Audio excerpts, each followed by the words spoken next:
Bismillahirrahmanirrahim. Bismillahirrahmanirrahim. Assalamualaikum warahmatullahi wabarakatuh. Alhamdulillah. Alhamdulillahilladzi ahyana ba'da ma amatana wa ilaihin nusyur. Asyhadu an la ilaha illallah, asyhadu anna Muhammadan abduhu wa rasuluh. Allahumma shalli wa sallim ala nabiyyina Muhammad wa ala alihi wa sahbihi wa man tabi'ahum bi ihsan ila yaumil mi'ad. Qala Allah Ta'ala, a'udzu billahi minasyaitonir rajim. Ya ayyuhalladzina amanu taqullaha haqqa tuqatih wa la tamutunna illa wa antum muslimun. Wa qala aidan bi ayatin ukhra, innama ya'muru masajidallahi man amana billah wal yawmil akhir wa aqama as-salata wa ata az-zakata ila akhir ayat.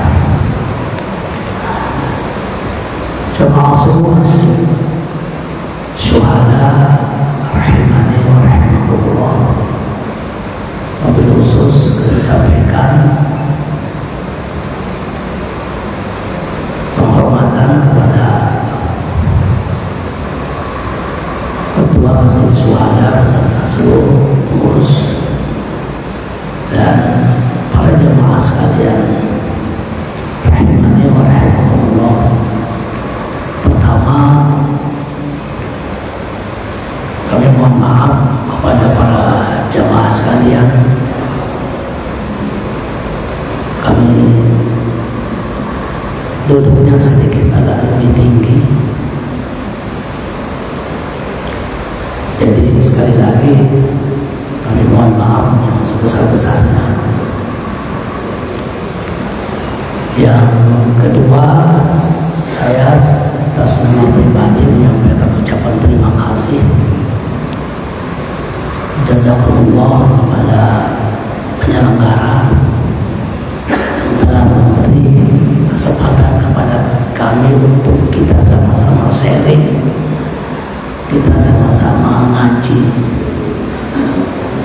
kita sama-sama untuk senantiasa memanfaatkan waktu kita, umur yang Allah pinjamkan kepada kita, untuk senantiasa membekali diri dengan hal-hal yang bermanfaat, dengan hal-hal yang bisa bernilai ibadah, yang tentunya semua itu adalah sebagai bekal kita. Sama Allah jauh-jauh hari selalu mengingatkan kepada kita, fatazawwadu, berbekallah kamu, dan bekal terbaik adalah fa inna khairaz zadi taqwa, dan sebaik-baik bekal adalah takwa kepada Allah Subhanahu wa ta'ala. Jamaah sekalian rahimani wa rahimakumullah, pagi hari ini sampai sedikit menjelang siang nanti ada beberapa rangkaian kegiatan yang dilaksanakan oleh Masjid Syuhada. Untuk itu rangkaian yang saya diberikan kesempatan juga, insya Allah kita manfaatkan sedikit waktu, karena hari ini banyak kegiatan, banyak acara. Maka dari itu izinkan saya untuk menyampaikan beberapa hal terkait dengan Al-Quran dan hadis-hadis Rasulullah SAW yang memang menjadi pedoman kita di dalam rangka menjalani setiap aktivitas kita, mulai bangun tidur sampai tidur lagi. Jamaah sekalian, saya diberi tema, mudah-mudahan dapat memenuhi harapan panitia, harapan penyelenggara dalam waktu singkat ini. Saya awali pertama bahwasanya masjid dalam sejarah adalah sentral, adalah merupakan pusat, terutama pada zaman Rasulullah SAW, pusat peradaban, pusat aktivitas, pusat dalam rangka menyusun strategi, baik itu terkait dengan agama, sosial, pemerintahan, ekonomi, bahkan politik sekalipun. Maka dari itu, alhamdulillah, tepatlah kita jadikan masjid ini sebagai dalam rangka untuk membentuk peradaban sebagaimana peradaban yang telah dibentuk oleh Rasulullah SAW dan mencapai zaman keemasannya, mencapai puncak kejayaannya, sampai saat ini masih banyak nilai-nilai peradaban yang telah dibangun oleh Nabi melalui masjid yang dapat kita rasakan saat ini. Ada beberapa petikan-petikan ayat-ayat Al-Quran maupun hadis-hadis Nabi yang bisa memberikan spirit kepada kita, semangat kepada kita untuk menjadikan masjid itu sebagai sentral awal dari kegiatan-kegiatan kita dalam rangka untuk membangun, menguatkan dan menyatukan umat Islam dengan segala aktivitasnya. Yang pertama adalah ayat yang sering kita bacakan, ayat yang sering kita dengar dan menjadi muqaddimah dari para dai kita, dari para muballigh kita. A'udzubillahi minasyaitonir rajim. Ya ayyuhalladzina amanu taqullaha haqqa tuqatih wa la tamutunna illa wa antum muslimun. Ada dua hal secara garis besar ayat ini dapat kita pahami. Pertama, Allah menghimbau kepada kita terus menerus untuk senantiasa meningkatkan, terutama meningkatkan kualitas pribadi kita, kualitas kita secara internal, dengan himbauan Allah, wahai orang-orang yang beriman, tingkatkan keimananmu menjadi orang-orang yang bertakwa kepada Allah Subhanahu wa Ta'ala. Ini himbauan Allah, ini ajakan Allah Subhanahu wa Ta'ala. Jadi menjadi bebanlah bagi kita bahwa kita dianjurkan, kita diajak Allah untuk selalu meningkat, terutama pribadi kita secara internal. Apa yang perlu ditingkatkan? Terutama kualitas ibadah kita kepada Allah Subhanahu wa Ta'ala. Allah tidak menuntut hamba-hambanya itu untuk banyak beribadah, untuk banyak berbakti kepadanya. Yang diinginkan oleh Allah Subhanahu wa Ta'ala itu sebagaimana yang disabdakan Nabi, sebaik-baik amal dari kamu sekalian itu adalah khairul a'mal adwamuha wa in qalla. Sebaik-baik aktivitas hidupmu, kata Nabi, adalah amal ibadah yang istiqomah, yang rutin, wa in qalla, walaupun sedikit. Jadi Allah tidak menuntut banyak-banyak dari kita. Yang dituntut Allah itu adalah istiqomahnya. Innal ladzina qalu rabbuna Allah tsumma istaqim. Sesungguhnya orang-orang yang memproklamirkan dirinya bahwa Allah itu adalah Tuhan kita, Allah itu adalah Tuhanku, maka Allah mengatakan kepada kita selanjutnya, tsumma istaqim, kemudian istiqomahlah kamu dengan keimanan. Jadi itu yang pertama mungkin yang dituntut dari kita, untuk selalu meningkatkan, terutama secara internal pribadi kita. Jangan sampai 10 tahun yang lalu sampai sekarang sholat kita kualitasnya, baca Quran kita kualitasnya ya seperti itu juga. Makanya yaumuhu mithla amsihi, lebih tragis lagi, makanya yaumuhu syarrun min amsihi, siapa yang hari ini sama saja dengan yang kemarin-kemarin atau bahkan hari ini lebih jelek dari kemarin, maka kata Allah itu orang-orang yang dilaknat oleh Allah Subhanahu wa ta'ala. Alhamdulillah wa syukurillah, 10-20 tahun yang lalu kita bersama-sama membangun Masjid Syuhada ini dalam keadaan yang sangat sederhana, tapi sekarang sudah boleh dikatakan untuk ukuran kita Kabupaten Pasir luar biasa.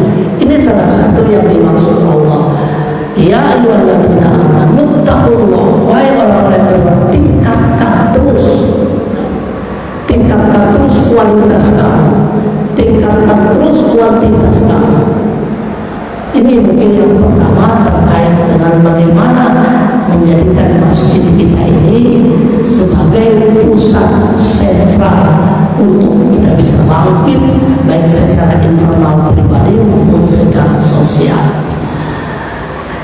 Innama ya'muru masajidallah man amana billah wal yawmil akhir. Itu potongan ayat di dalam surat Taubah ayat 18. Ini yang mungkin yang pertama bisa menjadi spirit semangat bagi kita. Orang yang memakmurkan masjid, orang yang mengisi masjid dengan jamaah, itulah orang-orang yang beriman kepada Allah dan hari akhir. Ini kata Allah Subhanahu wa ta'ala, firman Allah, hanya orang-orang yang memakmurkan masjidlah orang-orang yang beriman kepada Allah dan hari akhir. Jadi barometer keimanan kita itu dapat dilihat pertama, apakah dia itu memakmurkan masjid, apakah dia itu mengisi jamaah masjid. Jemaah sekalian,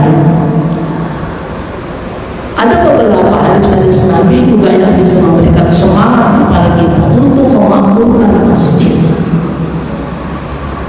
Ini dilihat dari sisi pribadi internal kita sebagai bekal kita. Man bana masjidan, kata Nabi, banallahu baitan fil jannah. Barang siapa yang membangun masjid, membangun di sini bukan sekadar membangun secara fisik yang begitu indah. Ketika kita masuk begitu nyaman, sejuk sehingga kita betah, itu termasuk bagian membangun masjid. Tapi bukan itu saja.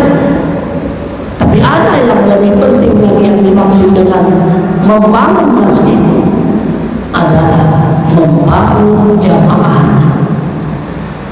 Dengan membangun jamaah, dari situlah kita bisa menyusun strategi, kita bisa melakukan sesuatu yang bisa meningkatkan kualitas kita secara pribadi dan kualitas masyarakat kita, sehingga luar biasa bagaimana Nabi Muhammad SAW membentuk masyarakat saat itu yang cinta dengan masjid, sehingga masjid yang awalnya hanya beratapkan daun-daun rumah, lantai tanah dan lain sebagainya, tapi dengan kesungguhan beliau membina jamaahnya, membina kepribadian jamaahnya, maka Masjid Nabawi yang dibangun oleh beliau luar biasa, menggaung seluruh dunia. Dan sampai sekarang masjid yang dibangun oleh Nabi sampai sekarang menjadi masjid sentral dan masjid kebanggaan umat Islam dunia. Begitu juga Nabi membangun peradaban kota yang saat itu sebelum bernama Madinah disebut juga kota kecil yang tidak ada dalam peta, tidak terdengar, tidak terkenal, bernama Yasrib. Yasrib itu tidak ada dalam peta dunia, tidak terkenal ke senteo. Jangankan sampai ke belahan Afrika, ke belahan Amerika, apalagi ke belahan Asia, ke Jazirah Arab saja tidak begitu dikenal namanya kota Yasrib. Tapi setelah beliau bangun melalui sentral masjid, setelah beliau bangun peradaban melalui pencerahan di masjid, maka jadilah Yasrib itu menjadi Madinatul Munawwarah yang sampai sekarang dikunjungi oleh umat Islam khususnya dari seluruh dunia. Inilah salah satu peran masjid yang luar biasa. Jadi masjid dan memakmurkan masjid itu salah satu indikator keimanan seseorang, salah satu indikator ketakwaan seseorang. Maka dari itu kita ingin sekali merindukan seperti yang diharapkan dan disampaikan sebagai laporan dari pengurus masjid tadi, mengadakan kunjungan studi, bukan studi banding tapi studi pembelajaran, ikut belajar bagaimana sholat subuhnya sama dengan sholat Jumatnya. Luar biasa. Setiap kita sholat 5 waktu memakmurkan masjid itu disaksikan oleh malaikat. Lebih-lebih sholat subuh. Kalau sholat-sholat yang lain, zuhur, asar, maghrib, isya, malaikat ikut menyaksikan dan bergabung dengan kita. Mungkin jumlahnya tidak seberapa, tapi kalau subuh itu rebutan malaikat turun ke Baitul Izzah, ke langit dunia untuk menyaksikan orang-orang yang sholat subuh. Makanya di dalam fikih adab, dalam akhlak itu dianjurkan ketika kita masuk masjid, pertama khudhu zinatakum inda kulli masjid. Ini adab. Ketika kita masuk masjid, pakai pakaianmu, ambil pakaianmu yang terbaik. Yang terbaik ini tidak identik yang mahal, tidak identik yang baru. Artinya yang pantas untuk kita bawa ke masjid menghadap Allah Subhanahu wa Ta'ala. Jangan kita masuk masjid dalam keadaan situasi waktu yang normal, seperti kita kerja bakti, pakai pakaian yang seolah-olah kita tidak punya persiapan.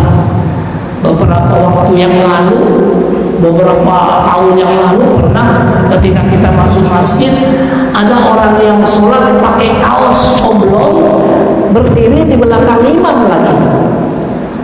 Berdiri di belakang imam. Padahal orang yang berdiri di belakang imam ini tidak sembarangan. Bukan berarti ada pembedaan, tidak. Orang yang berdiri di belakang imam ini adalah orang-orang yang punya komitmen, orang-orang yang punya kompetensi untuk menggantikan sewaktu-waktu imam ada halangan. Dia di belakang imam, sudah berdiri di belakang imam pakai kaos lagi, dan ada lagi sponsornya, gudang garam, lambang lelaki perkasa. Insya Allah sholatnya sah, tapi di mana adabnya kalau masuk masjid? Nah, ini. Jadi ini penting bagi kita. Pertama itu. Yang kedua, ketika kita masuk masjid, sunnah hukumnya khusus laki-laki. Mohon ibu-ibu didengarin, sunnah hukumnya bagi laki-laki untuk memakai atau menaburi pakaian kita dengan parfum yang laki-laki itu sunnah parfumnya yang menyengat. Kalau yang datang umroh, Hajar Aswad, malaikat subuh. Kalau yang agak menyengat itu Hajar Aswad, sudah hitam menyengat lagi, warnanya kan hitam. Kenapa kita pakai itu? Supaya ketika kita datang semua jamaah terasa enak, terasa nyaman, tidak mencium bau-bau yang bisa mengganggu konsentrasi khusyukan sholat kita. Maka kalau ada orang yang bisa mengganggu jamaah karena bau keringat, karena bau baju dan lain sebagainya, itu kata Nabi, malaikat juga ikut terganggu. Maka itu sunnah khusus laki-laki. Ibu-ibu silakan mau ke masjid dengan catatan pertama diizinkan oleh pimpinannya, suami kalau sudah berkeluarga. Yang kedua, jangan berhias, maksudnya jangan pakai parfum, jangan pakai berhias kayak orang yang mau ke pengantenan dan lain sebagainya. Dilarang, bisa menimbulkan fitnah. Nah, itulah beberapa adat dan ini dibangun oleh Nabi. Jemaah sekalian, saya dibisikin panitia tidak lebih dari 20 menit. Insya Allah ini sudah sekitar 15 menit, jadi 5 menit lagi mudah-mudahan bisa selesai. Sebagai intermezzo, kata Nabi, di dunia ini ada 2 taman surga. Taman surga pertama ada di Madinah, di dalam masjid Nabi itu ada taman namanya Raudhatun min Riyadil Jannah, taman di antara taman surga. Itu yang pertama. Yang kedua kata Nabi, taman surga, Allah itu maha adil. Melalui Rasulnya, Rasul menyampaikan berita gembira kepada kita. Kalau kita belum sempat ke taman surga di Madinah, itu ada taman surga di Syuhada. Itulah majelis ilmu, majelis zikir. Ini taman surga. Maka kata Nabi, ketika engkau lewat di depan taman surga, sebisa-bisanya mampir kamu. Kalau kamu lihat pengumuman, mendengar ada pengajian, ada jamaah, apalagi ada voucher, apalagi ada sarapan, mampir kamu, kata Nabi. Ini karena itu taman surga. Ini sebagai penyemangat bagi kita. Jamaah sekalian, itu yang pertama untuk kita ketahui bahwa kategori indikator orang yang beriman itu adalah orang yang memakmurkan masjid, bukan memakmurkan masjid pada waktu-waktu tertentu saja. Ketika maulid hibah masjid, ketika mi'raj hibah, ketika nisfu hibah subuh, hibah maghrib isya. Habis nisfu coba lihatin apakah penuh atau tidak. Indikator orang yang beriman salah satunya adalah memakmurkan masjid. Yang kedua, berita gembira bagi kita khusus sholat subuh. Kata Nabi, basyirul masaina fiz zulami, berilah kabar gembira kepada orang-orang yang berjalan menuju masjid di kegelapan malam. Kan tadi kita turun ke masjid agak gelap. Zaman Nabi tentu dipakai zulami, gelap karena tidak ada listrik, tidak ada lampu. Kalau kita di sini walaupun terang, tapi karena malam hari, subuh hari tetap termasuk hadis ini. Siapa kata Nabi yang berjalan di kegelapan malam, maka beri berita gembira kepada dia. Allah akan berikan nanti binurit tamah, cahaya yang sempurna yaumul kiamat, di hari kiamat, di mana pada hari kiamat itu luar biasa, tidak ada cahaya, semuanya ada kegelapan dengan situasi kondisi yang sangat mencekam, ya, sesuai dengan amal mereka. Sudahlah pada saat itu kita dalam keadaan bugil di akhirat di padang mahsyar. Jadi kita ini nanti kumpul laki-laki, perempuan, jin itu kumpul semua di padang mahsyar dalam keadaan telanjang bulat. Mohon maaf, telanjang bulat. laki-laki perempuan jadi satu telanjang bulat saat itu. Ada yang tanya, ya Pak Ustaz, kira-kira perasaan kita telanjang bulat semua? Dijawab oleh Ustaz, itu tidak terpikir lagi sudah itu. Di akhirat tidak ada lagi nafsu melihat itu. Yang terpikir oleh kita bagaimana kita bisa selamat dalam keadaan bugil, terus kita berenang di keringat sendiri, karena disebutkan dalam riwayat matahari itu hanya berjarak 1 mil dengan kepala kita. Kita berkeringat, berenang di keringat sendiri. Ada yang 1 lutut kita berenang, ada yang 1 pinggang, ada yang dada, ada yang sampai bahu keringatnya, bahkan ada yang menenggelamkan kepalanya di air keringatnya sendiri. Dan saat itu kegelapannya luar biasa. Orang-orang yang merutinkan, melazimkan sholat subuh pada kegelapan malam dia berjalan, Allah akan berikan cahaya yang sempurna di sisi Rasulullah SAW. Inilah berita gembira yang membuat kita bersemangat terus untuk memakmurkan masjid. Dan yang terakhir, jemaah sekalian,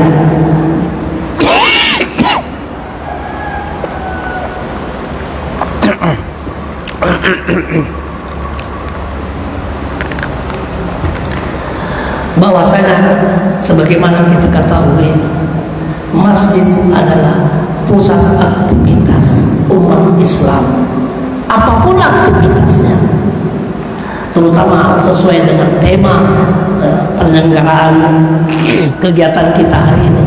Kita ingin menjadikan masjid ini sebagai pusat peradaban dan peningkatan ekonomi umat. Luar biasa.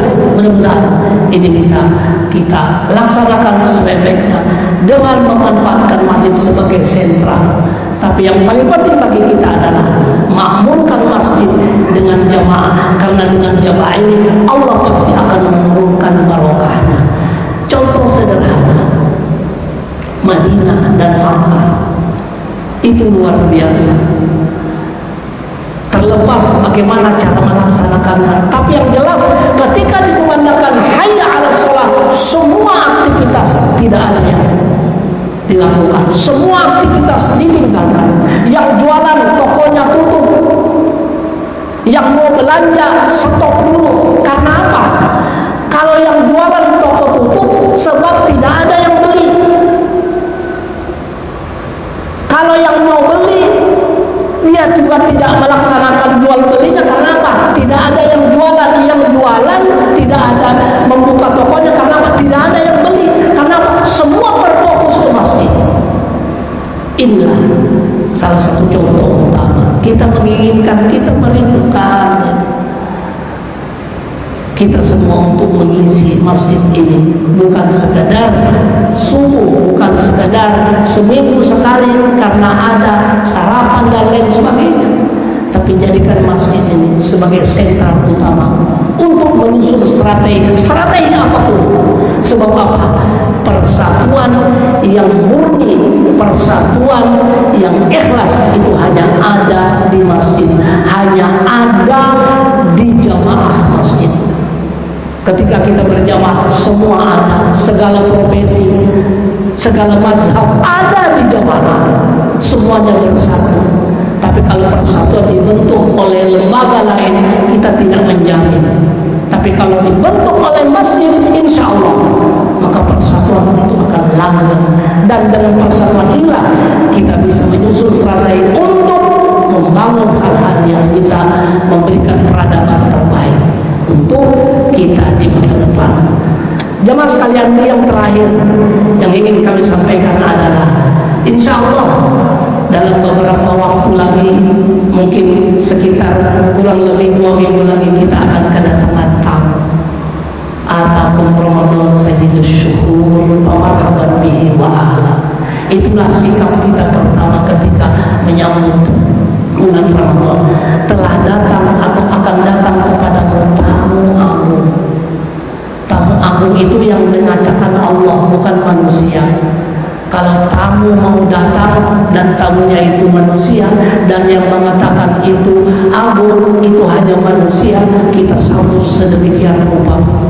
Bagaimana presiden kita yang kita cintai ketika akan datang ke titik nol itu di IKN, bukan main itu.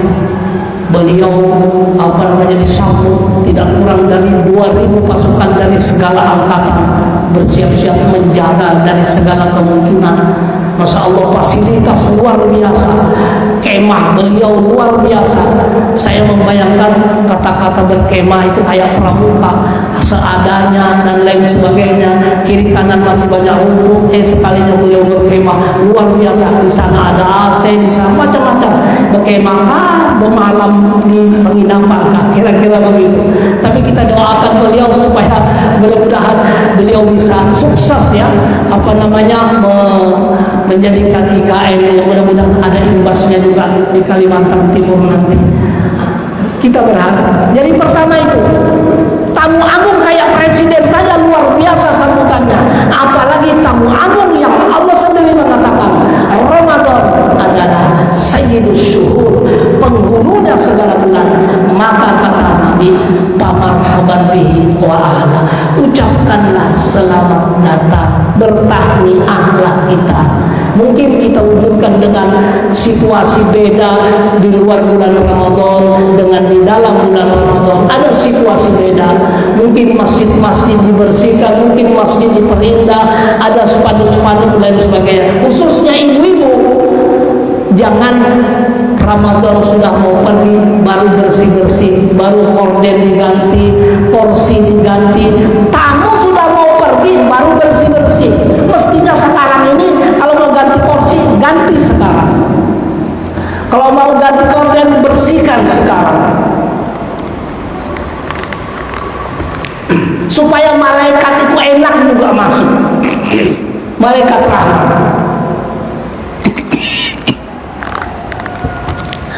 Yang kedua yang mesti kita persiapkan adalah seperti pagi ini, persiapkanlah diri kita dengan ilmu. Sebab apa? Al-ilmu qabla al-amal. Ilmu itu sebelum beramal. Janganlah kita beramal tanpa ilmu. Janganlah kita beramal tanpa dalil. Itulah yang sering dikumandangkan oleh para ulama-ulama kita. Persiapkan ilmu, pelajari, segarkan kembali ingatan kita, baik di rumah, baik di masjid dan lain-lain sebagainya. Dan yang paling terakhir adalah bahwasanya Rajab adalah bulannya Allah, Syahrullah. Sa'ban adalah kata Nabi, syahri, bulanku. Maka dari itu Nabi membiasakan untuk banyak-banyak berpuasa. Bukan 15 Sa'ban saja Nabi berpuasa, tapi hampir. Kata Aisyah, saya tidak pernah melihat Nabi begitu banyak berpuasa dalam satu bulan di luar Ramadan kecuali bulan Sya'ban. Persiapkanlah diri kita mengikuti Nabi di bulan Sya'ban. Pertama, perbanyak puasa untuk melatih, untuk bersiap-siap. Jangan sampai kaget bagi yang belum pernah puasa sunnah. Sebab kaget nanti kalau tidak dibiasakan. Jadi warming up lah Sya'ban ini, dan ini dilakukan Nabi. Dan karena Nabi yang melakukannya, maka ulama menganjurkan kepada kita, perbanyaklah puasa dan perbanyaklah bersolawat kepada Nabi. Itu salah satu anjuran dalam rangka persiapan. Dan yang terakhir, bahwasanya Ramadan adalah syahrul ummati. Rajab bulannya Allah, Sya'ban bulannya Rasulullah, Ramadan bulan kita. Mari kita manfaatkan, maksimalkan bulan Ramadan ini. Tiada sedetik pun, tiada sejengkal pun selama Ramadan tidak lepas daripada ibadah demi ibadah. Puasa Ramadan, baca Al-Quran, bersedekah, membukakan orang yang berpuasa. Kata Nabi, bukakanlah orang yang berpuasa setiap saat, setiap hari, walaupun dengan sebiji kurma. kita tidak mampu, bukakanlah orang dengan sebiji kurma. Itu mungkin tafsir. Jangan juga membukakan orang memberi sebiji kurma, itu terlalu kikir namanya. Demikian mungkin beberapa hal yang dapat kita sampaikan. Mudah-mudahan hari ini serangkaian kegiatan apa yang kita lakukan saat ini menambah barokah Allah Subhanahu wa ta'ala. Karena ketahuilah ini adalah taman surga yang wajib juga kita datangi dalam rangka